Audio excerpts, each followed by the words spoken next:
thank you very much, and it's an honor to be here today. We have first full day as president. We're back, and we had a great first term, but we're going to have an even better second term, and I think we're going to do things that people will be shocked at. We're starting off with tremendous investment coming into our country at levels that nobody's really ever seen before, and they're very happy with the fact that I won the race and that they feel confident in their investments.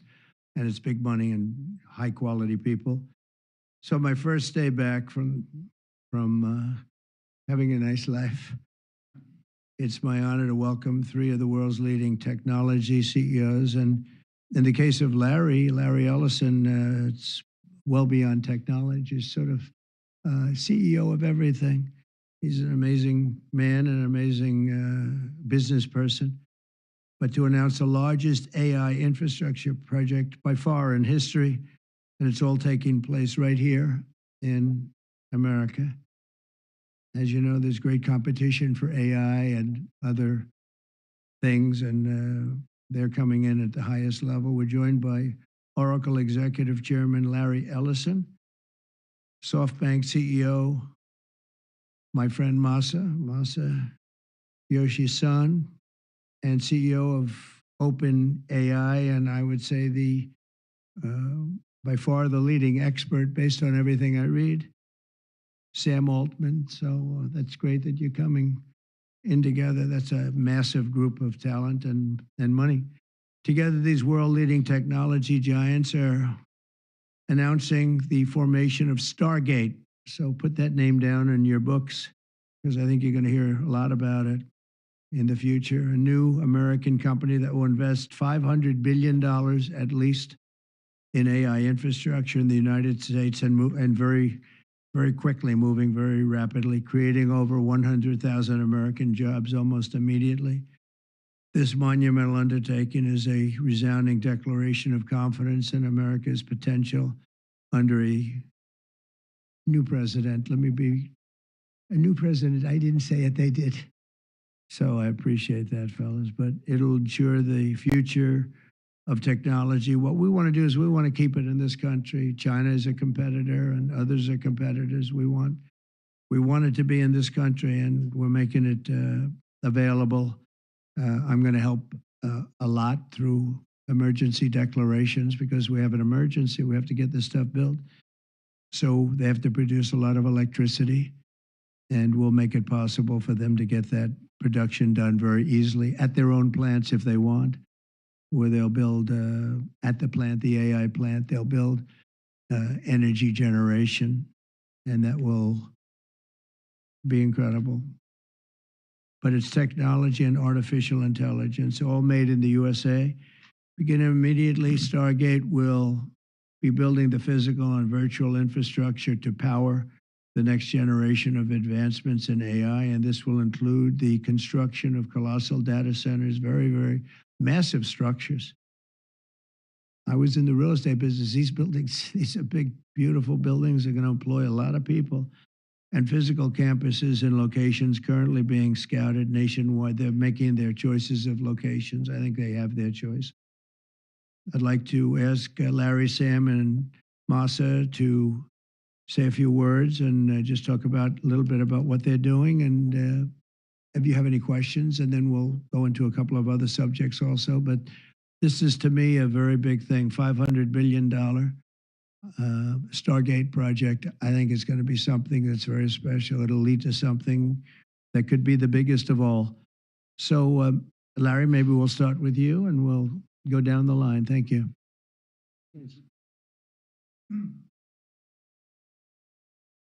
Thank you, Mr. President. We certainly couldn't do this without you. It would simply be impossible. AI holds incredible promise for all of us, for every American. We've actually been working with OpenAI for a while, and with Masa for a while. The data centers are actually under construction. The first of them are under construction in Texas. Each building's 500,000 square feet. There are 10 buildings currently being built, but that will expand to 20, and other locations beyond the Abilene location, which is our first location. The kind of applications that we're building, to give you an idea, maybe the most charismatic and the one that I think touches us all is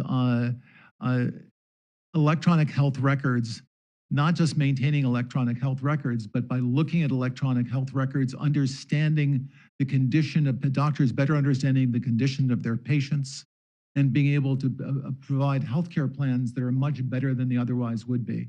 A doctor in Indian River Reservation would be able to see how a doctor at Memorial Sloan Kettering would treat the patient, or a doctor at Stanford would treat the patient. We actually provide all of that information, all of that guidance to the doctors who are treating cancer patients or patients with any other kind of disease, made possible by AI. I'm not going to take a lot of time. I'm going to pass it to Masa, but this is a very exciting program for Oracle to be a part of. Thank you.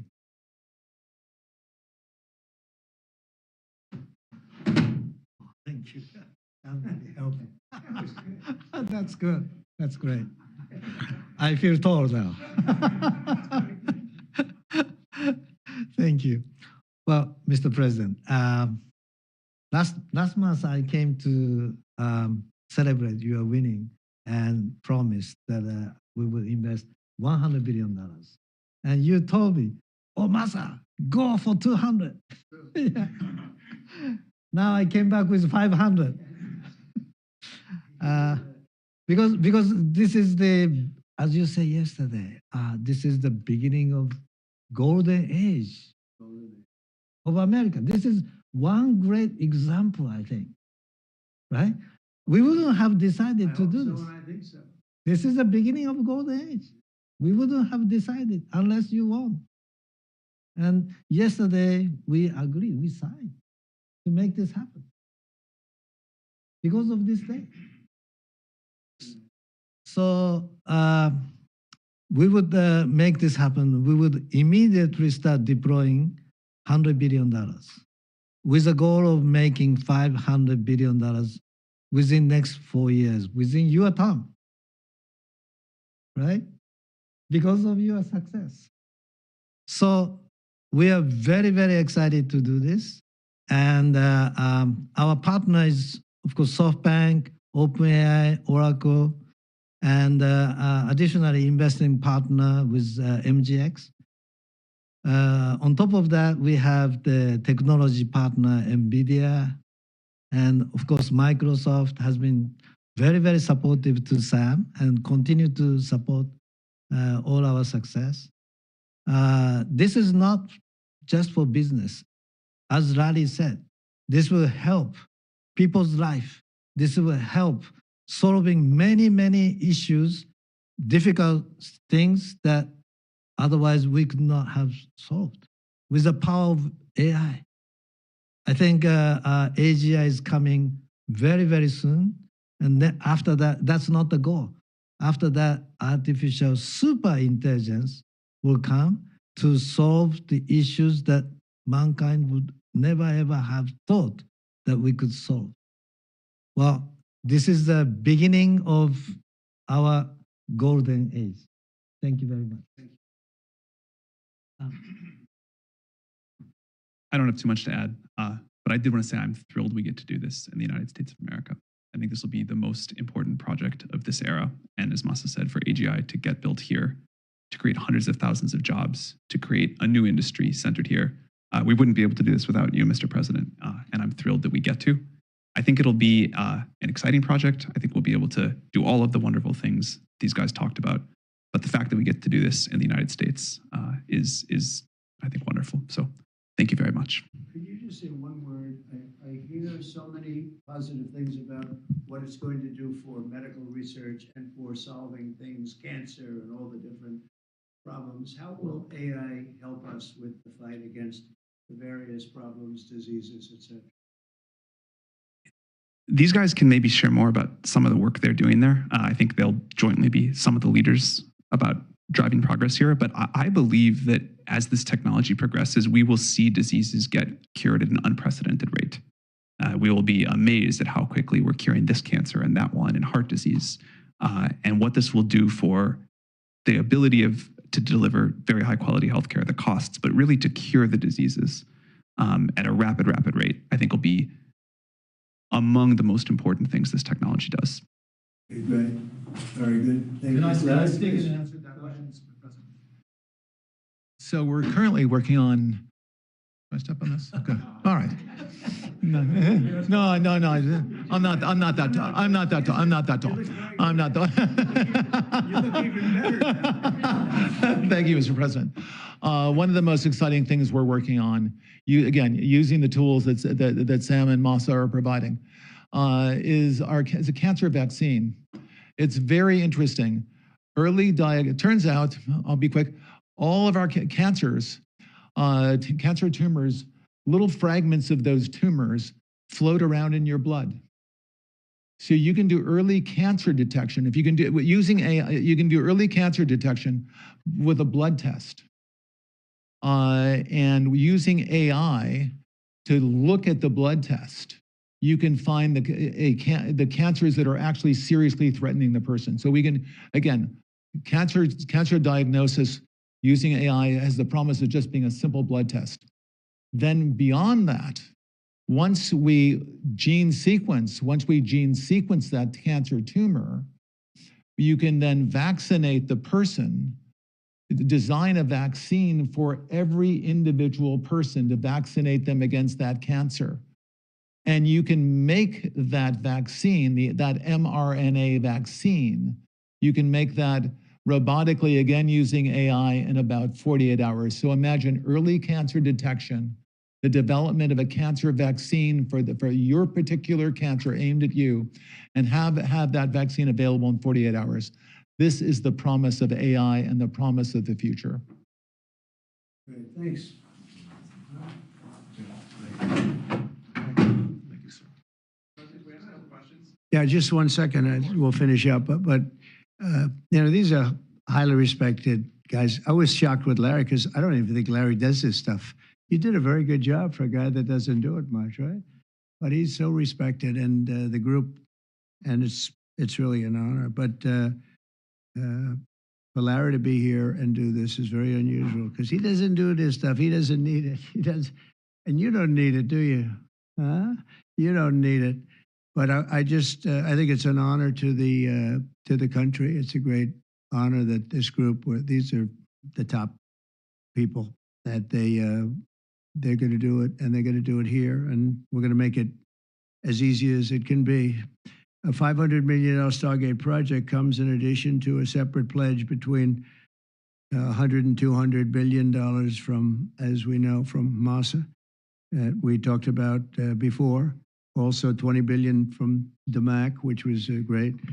And we have many others that are coming. Some I just announce it. It's easier, but with some, I know them and they're so highly respected, I'd rather do it this way. Many would like to do it this way, but we're letting the world know what's happening. This is money that normally would have gone to China or other countries, but in particular China. In total, before the end of my first full business day in Washington in the White House, we've already secured nearly $3 trillion of new investments in the United States, and probably that's going to be 6 or 7 by the end of the week. Tremendous amounts of money are coming in for many things other than even AI. AI seems to be very hot.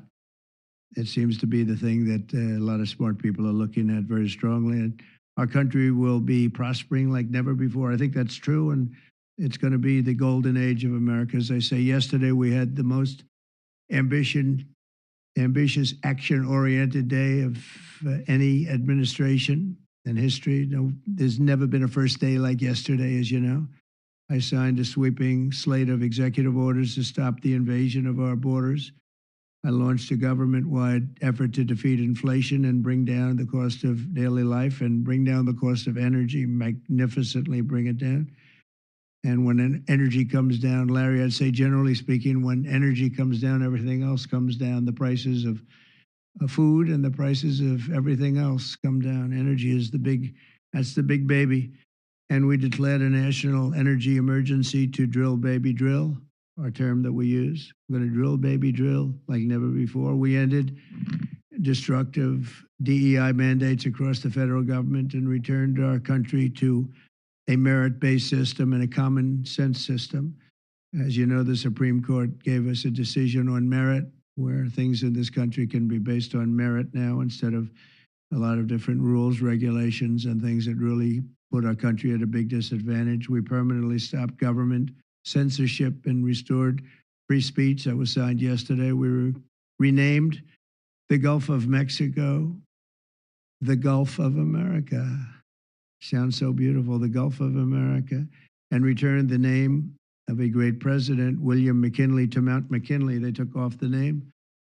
And he was actually a great president. He was a very, very successful businessman. He ran for governor of Ohio. He won and did a great job as governor, ran for president, and he won. He was assassinated, ultimately, in his second term, unfortunately. But he was the tariff king, and I don't think he was as bad as I am. I think I believe in him even more than him, but he believed in him very strongly.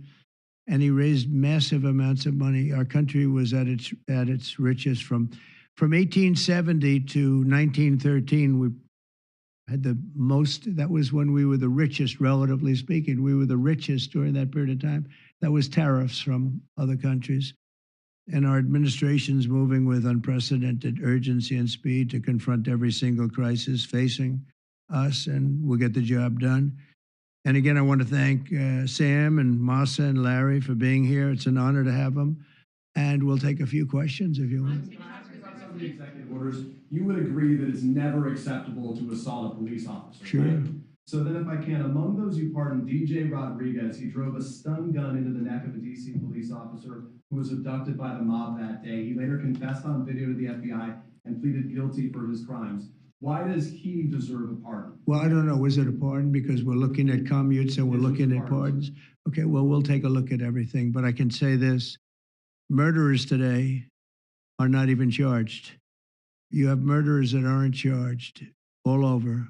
You take a look at what's gone on in Philadelphia, take a look at what's gone on in LA, where people murder people and they don't get charged. These people have already served years in prison, and they've served them viciously. It's a disgusting prison. It's been horrible. It's inhumane. It's been a terrible, terrible thing. I also say this, you go to Portland, where they wrapped police officers, shot police officers, nothing happened to anybody. You go to Seattle, where they took over a big chunk of the city and people died. Portland, a lot of people died. Wait a minute. And you go also, take a look at Minneapolis, because I was there and I watched it. And if I didn't bring in the National Guard, that city wouldn't even exist today. People were killed and nobody went to jail. So these people have already served a long period of time, and I made a decision to give a pardon. Joe Biden gave a pardon yesterday to a lot of criminals. These are criminals that he gave a pardon to. And you should be asking that question. Why did he give a pardon to all of these people that committed crimes? Why did he give a pardon to the J6 Unselect Committee when they burned and destroyed all documents which showed that they did what was wrong, not me? Wait a minute.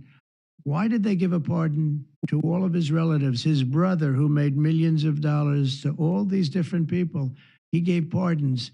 That's the question you should be answering. All right, go ahead. Yeah, please. If I can just Tell us a little bit about your Steve, can I just meeting. follow up on that really fast? No. I just want to ask Go you, ahead. because you said you will. Tell us about your meeting with Speaker Johnson, Senator Thune. Did you reach any conclusion on this one big? Pretty much. I think we have a good situation now.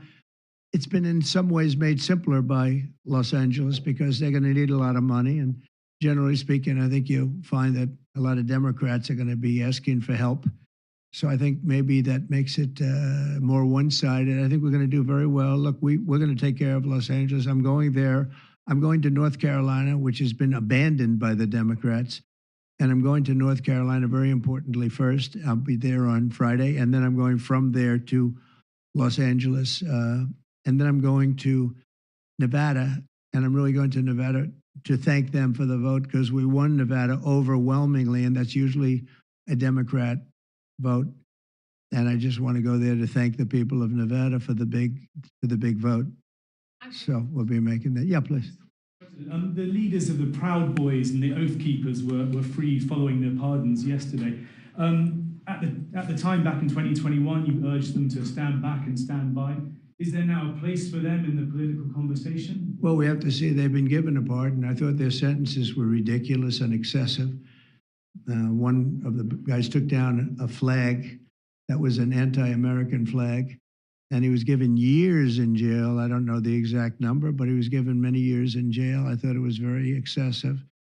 And at least the cases that we looked at, these were people that actually love our country, so we thought a pardon would be appropriate, yeah.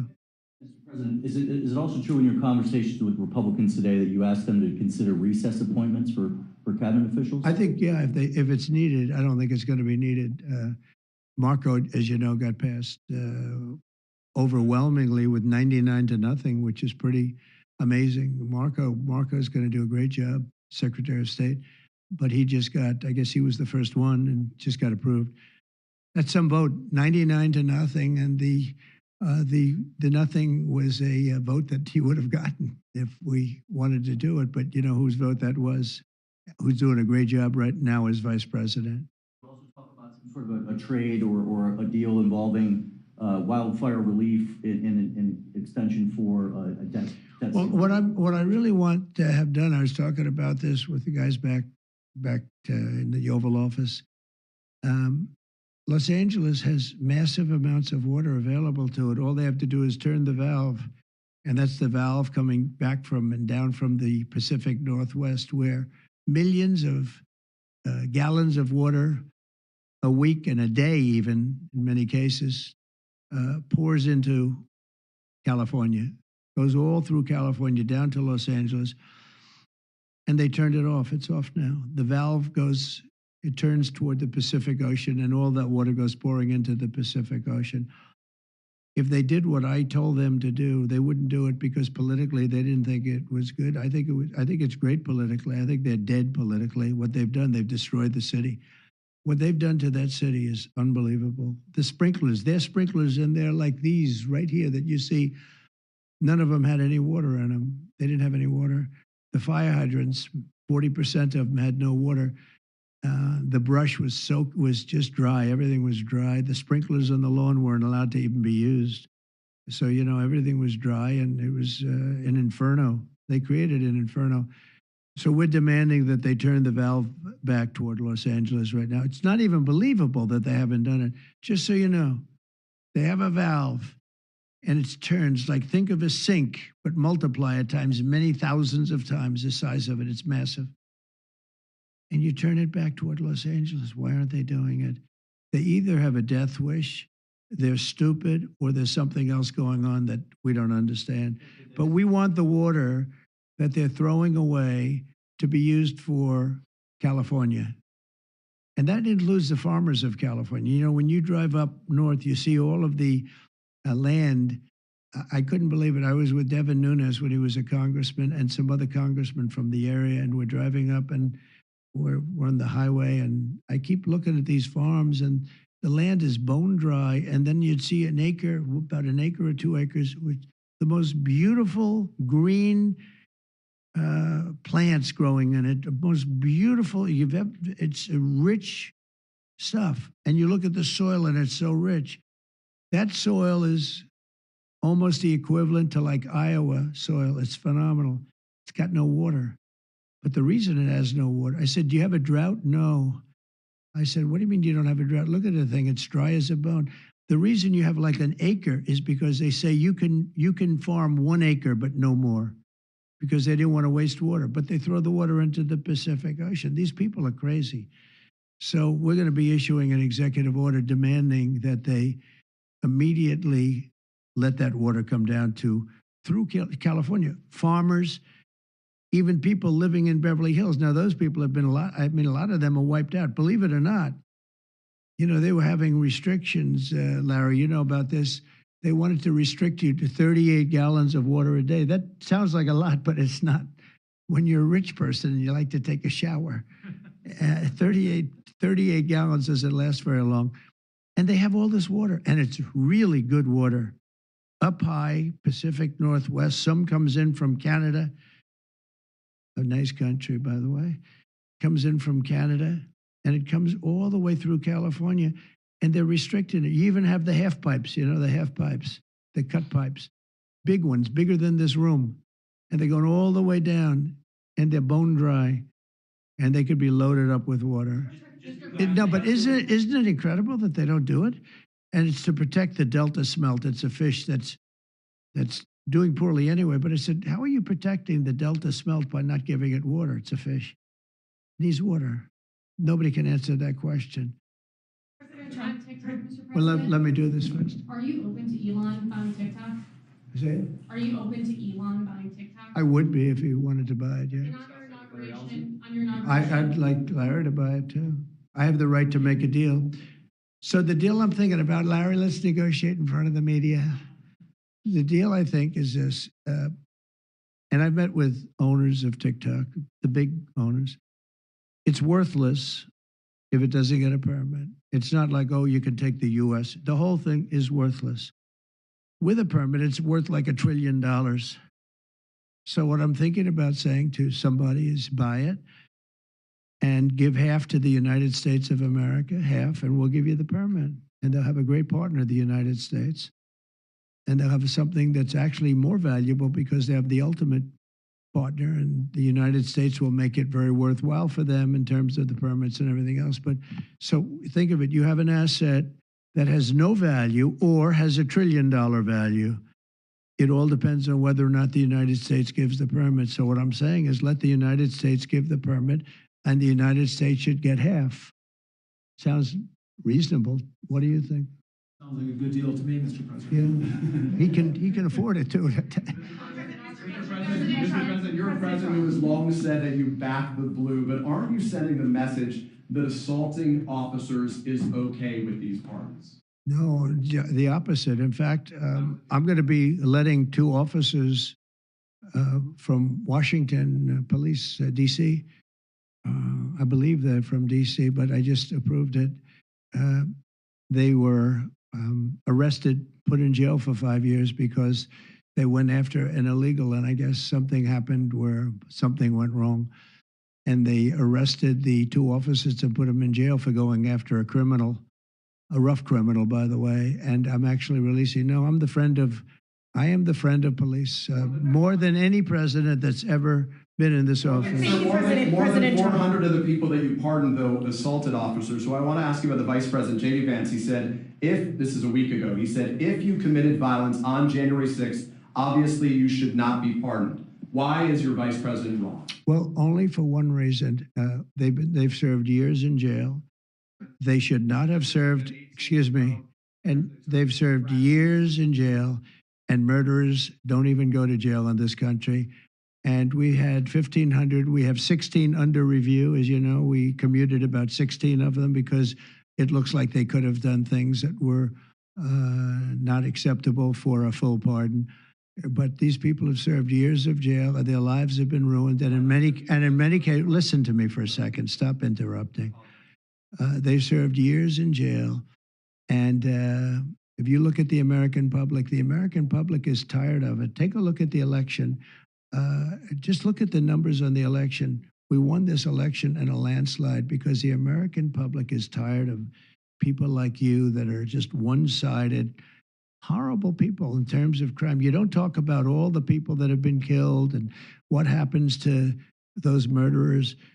Murderers get no time. You take a look at some of these DAs. They go after political opponents, but they don't go after people that shoot people in the street. They're caught. They know where they're living. They know everything. They don't even go up to pick them up anymore. They just let them live there. They know all about it. They have their pictures. They have the tape of the shooting, and they don't even go up and you're talking about this. No, we pardoned people that were treated unbelievably poorly. In the history of our country, there's never been anything take place like this. They're still looking for them, but they're not looking for the murderers, the people that are killing everybody. We are, though, and we're getting them out of the country. We just started that. We're getting them out of the country, and they're going to be gotten out of the country fast. They came in illegally from jails and from prisons. They killed many people. Some of them killed many people. About 50% of them killed more than one person.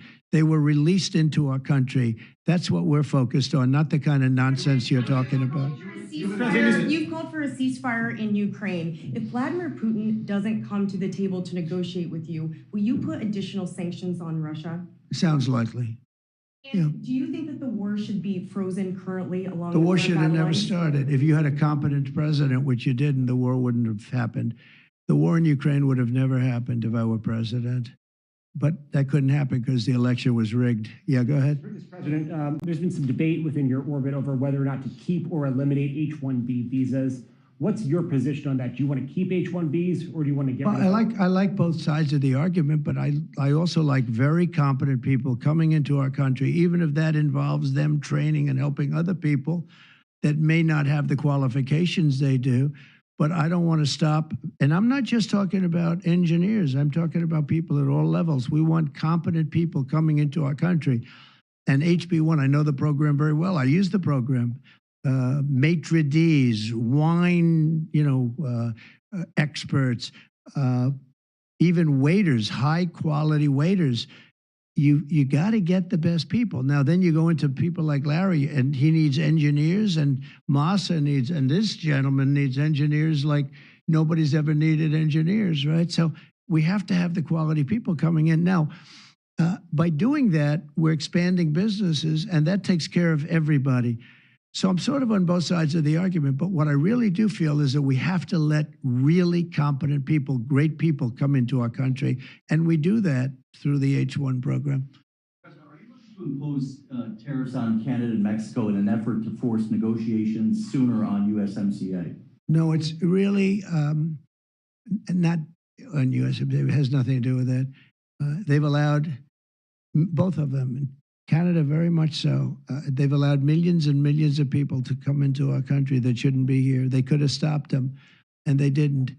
And they've killed 300,000 people last year, my opinion, have been destroyed by drugs, by fentanyl. The fentanyl coming through Canada is massive. The fentanyl coming through Mexico is massive.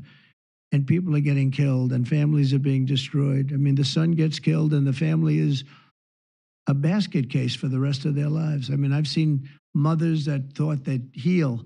They never heal. They say it gets worse with time. It gets worse with time. They lose their boy. They lose their baby. They lose their young daughter to fentanyl poisoning. And I had that talk with President Xi the other day, too, of China. I said, we don't want that crap in our country. We got to stop it. I would have stopped it. I had a deal with him where he was going to give the maximum penalty, which in China is the death penalty for drug dealing. And he was all said he was going to give the maximum penalty to fentanyl dealers. If they send to the United States, they were going to get the death penalty. And of course, Biden didn't pick that up. I had that deal all done. It was all wrapped up. We were going to have it done. And then the election went, let's put it nicely, didn't go the proper way.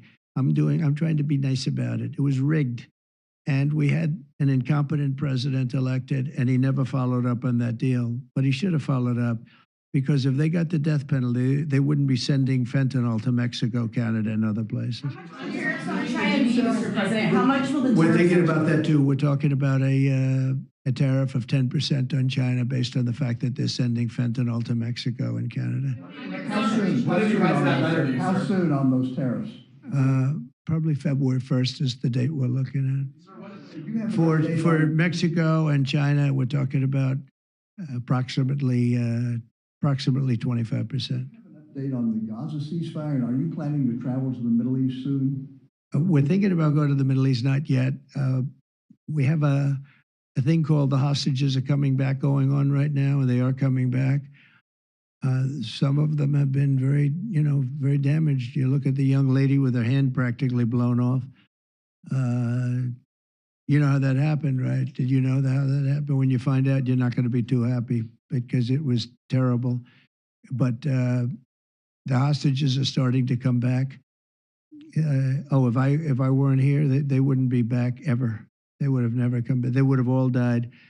If this were done a year earlier, if Biden would have done this deal a year and a half, 2 years ago, or frankly, it should have never happened. October 7th should have never happened. Nobody should be dead. but through weakness, they allowed it to happen, and then it was a disaster from them. But you go back just 6 months ago, many of these young people were living, young people don't die like that. They're just dying. And young people aren't dying at 22 and 23 years old. They don't die. But now they're dying, and you wonder why they're dying. They're being killed, and they have been killed. But they say 6 months ago, you would have had 11 more living hostages. Think of that. 6 months ago. But Biden couldn't get it done, and it was only the imposition that I put on as a deadline that got it done. But it's a very sad situation. It should have never happened. I'll tell you, 2 things should have never happened. 3 things. Inflation should have never happened. It would have never happened except for what they did to energy and their crazy spending. And Ukraine would have never happened. Never. By the way, Russia never would have gone into Ukraine. I had a very strong understanding with Putin that it would have never, ever happened. He disrespected Biden. Very simple. He disrespects people. He's smart. He understands. He disrespected Biden. And also, the Middle East would have never happened because Iran was broke. They had no money. They had no money for Hamas. They had no money for Hezbollah. It would have never happened. October 7th would have never happened. But it did happen. So this is the cards I've been given. And we're getting the hostages back. That would have never happened under Biden. They would have never come back. They were just dying not that slowly. They were dying or being killed. But that was what was happening. Are you going to keep sending weapons to Ukraine, or are you going to turn off the tap soon? Well, we're looking at that. We're talking to Zelensky. We're going to be talking with President Putin very soon. And we'll see how it all happens. We're going to look at it very soon. One thing I do feel, the European Union should be paying a lot more than they're paying because under Biden, I mean, we're in there for $200 billion more. Now, it affects them more than it affects us. We have an ocean in between, right? Little thing called an ocean. The European Union should equalize. We're in there for $200 billion more than the European Union. I mean, what are we, stupid? I guess the answer is yes, because they must think so. But the European Union takes advantage of us tremendously on trade.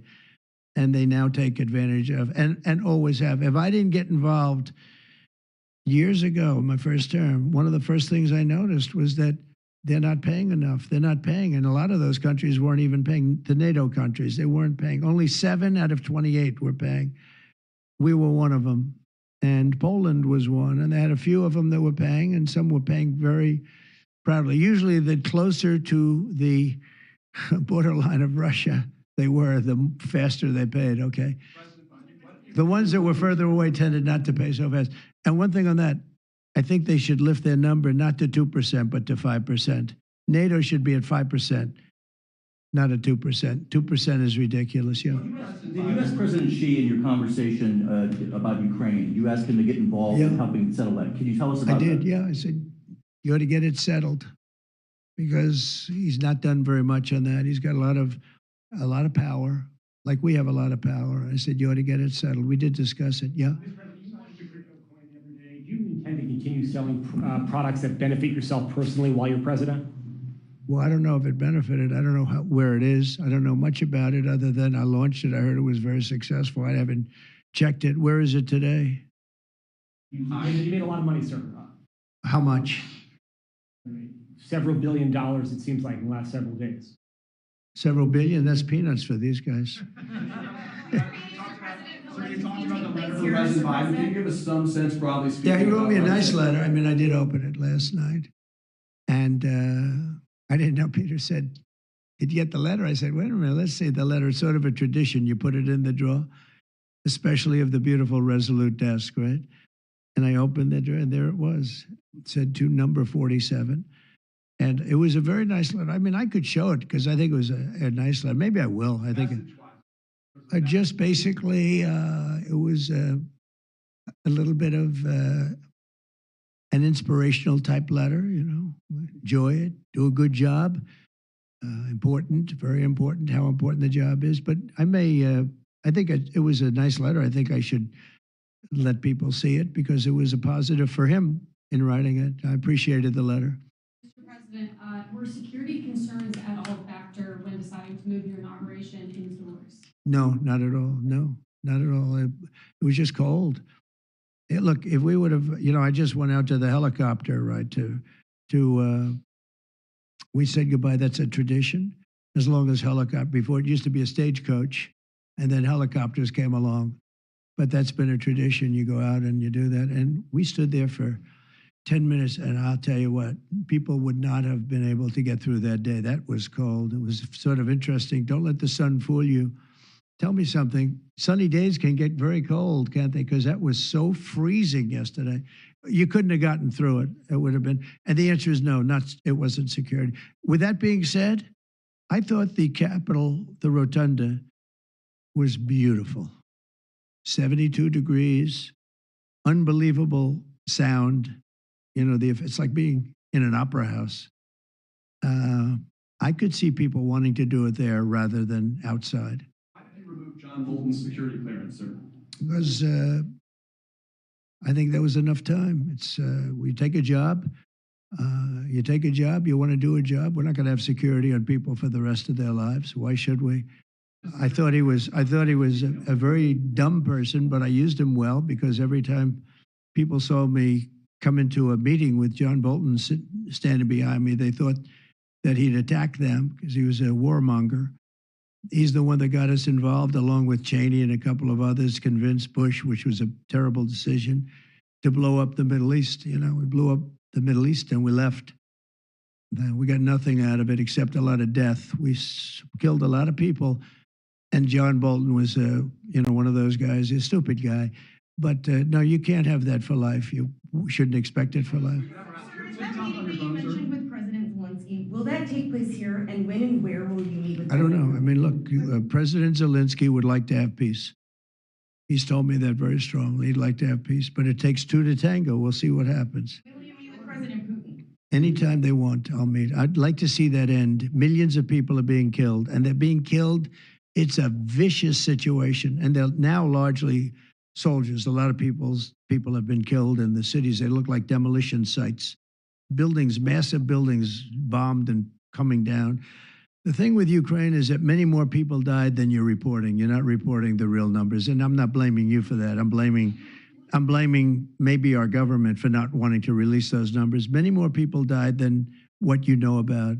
When those big buildings come down and they say 2 people were injured, no. Many people, thousands of people are being killed. But the real killing now is on the war front. It's a very flat land. And the only thing that stops a bullet is somebody's body. And you have young soldiers. So Russia's lost about 800,000 soldiers now. Ukraine's lost about 600 or 700,000. I think the numbers are low that they're giving out. But they've lost massive numbers of young soldiers. And that war should stop. It's very flat, it's beautiful farmland, and it's flat and really beautiful in a different kind of a way, but they don't have any protection. The only thing that stops a bullet is a body, and those bodies are stopping a lot of bullets, and they're being decimated, both sides. Your conversation with President Xi, what did you tell him in terms of when to expect tariffs, and what can he do to avoid them? About which one? About tariffs? We didn't talk too much about tariffs, other than he knows where I stand. Look, I put large tariffs on China. I've taken in hundreds of billions of dollars. Until I was president, China never paid not 10 cents to the United States. With me, they paid hundreds of $600 billion or so, or more than that even, of tariffs. And if I didn't do that, you wouldn't have a steel mill open in the United States right now. You wouldn't have one steel mill open in the United States. So what I did is I saved the steel industry. I saved other industries too with other tariffs. Other countries are big abusers also. It's not just China. China's an abuser, but the European Union is very, very bad to us. They treat us very, very badly. They don't take our cars.